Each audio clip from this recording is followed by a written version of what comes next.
Automne 2010, la campagne de référendum contre la 4e révision de la loi sur le chômage bat son plein.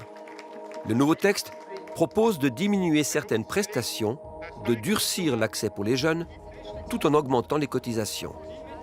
Il s'agit de boucher un trou de quelques 7 milliards dans le fonds de l'assurance chômage.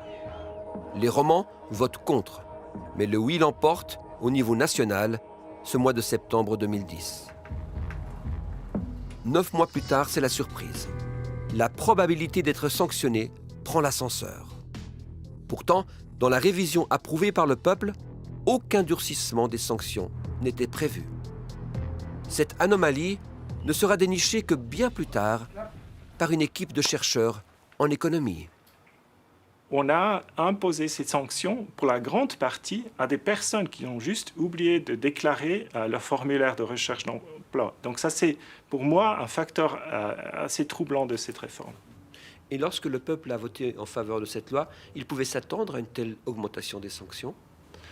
Ce n'était pas contenu dans la brochure qui était envoyée à la population. Et même nous-mêmes, mon collègue Patrick Arny et Amélie Chiprowski, mes collègues, ils ont dû faire pas mal de travail de recherche journalistique investigatif pour découvrir ce changement. Et en fait, ils l'ont découvert après coup dans leurs données, qu'ils ont vu le nombre de sanctions exploser. Ils se sont dit, qu'est-ce qui s'est passé? Et c'est comme ça qu'ils ont découvert cette réforme cachée. Une réforme datant de mars 2011 et communiquée au canton via circulaire, loin des yeux du public. Aucun délai supplémentaire n'est désormais accordé.